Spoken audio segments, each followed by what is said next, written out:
I was always a rather curious person. Issues related to the occult and the paranormal attracted my attention a lot. So when a friend told me this story, I quickly felt the desire to verify if it was true or not. He explained the following to me. There is a website called www.icanseeyou.com, but it is not easy to find. Certain requirements are needed for it. You must be completely alone, and you will only be able to access during Thursday night, starting at 10 o'clock. If you succeed, you will find something similar to a blog post detailing everything you are doing, as if you are being watched. The requirements were no problem. I fulfilled all of them. I had been living alone for several years, and nightfall was inevitable, so I just waited. The week passed quickly, and in the blink of an eye, Thursday arrived. I was thinking all day about what I was going to do. I even searched for information on the internet, but I didn't find anything interesting beyond what I had already been told. I made some time until the evening, and at about 10:30, I went to my room and got ready. I followed all the instructions that were given to me. I turned off the lights, turned on the computer and opened the browser.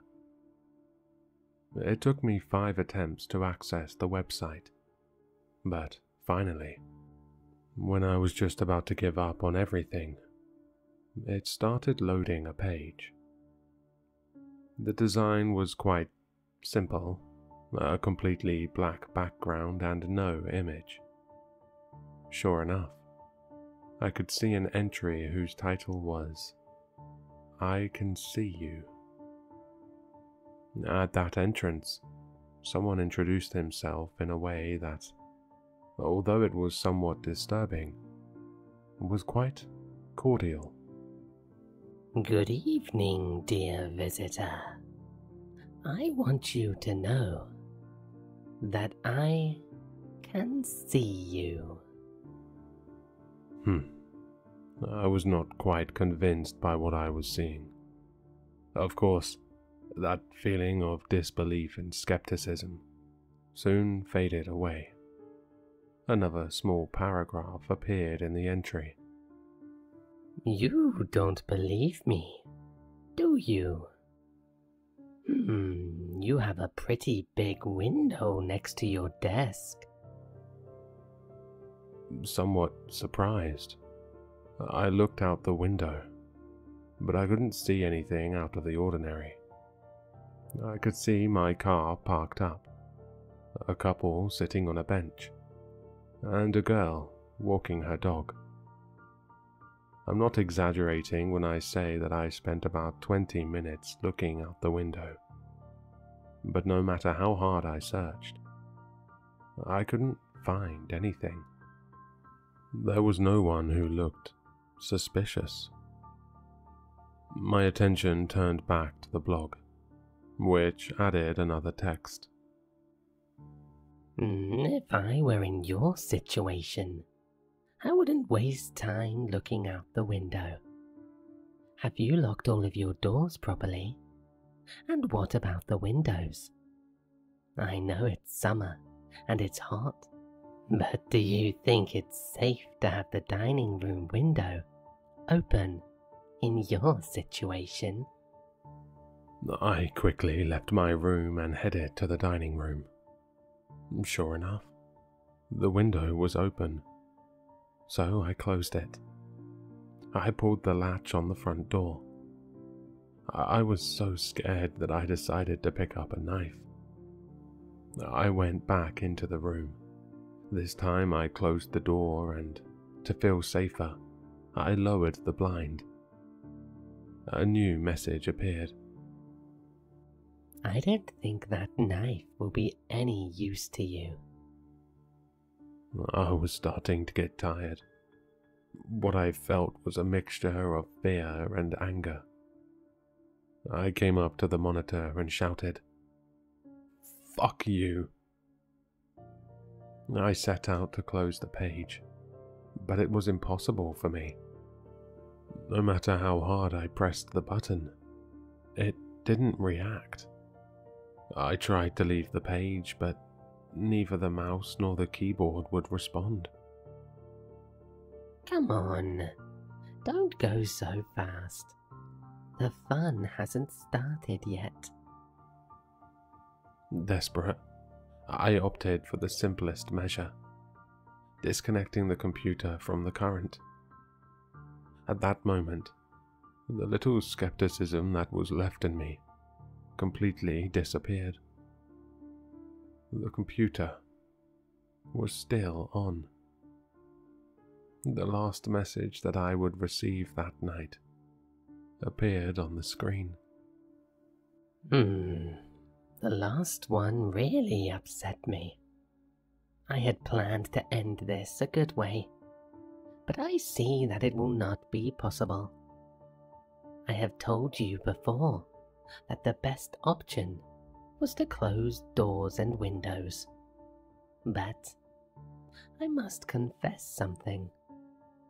The danger is not outside this house, but inside. My heart was racing 1,000 times an hour, and I almost had a heart attack when I heard the closet door, located right behind me, slam open. I didn't want to turn around, didn't want to look at what was hidden there. Curiosity played a trick on me. Through the corner of my eye, I saw how a contorted body fell from the inside of my closet. Gradually, it began to incorporate. I looked away quickly. I didn't want to see its face. I didn't hear it move towards me at all. For some reason, it stayed still. I couldn't stop crying. The door was close to the closet. If I wanted to get out, I had to go through that side. Suddenly, a harsh voice said to me, You're not even going to try. Every hair on my body stood up. That thing had read my mind. I decided to take a chance. I opted to turn around and run out the door. This was my biggest mistake. When I turned around, it was just inches away from me, staring at me. How could it move so fast? His face, damn it, his face still gives me nightmares to this day. I don't really remember what happened next. I just woke up in this strange place. I think I've been here for several months, maybe a year. I'm not sure. It's always dark. There's no doors, there's no walls either. Just this damn infinite darkness. I never get visitors, but that doesn't mean I can't communicate with the outside world. You see, in this strange place, there is nothing except a computer. Sometimes, with a little luck, I can talk to some other users who manage to contact me. And I want you to know that I can see you.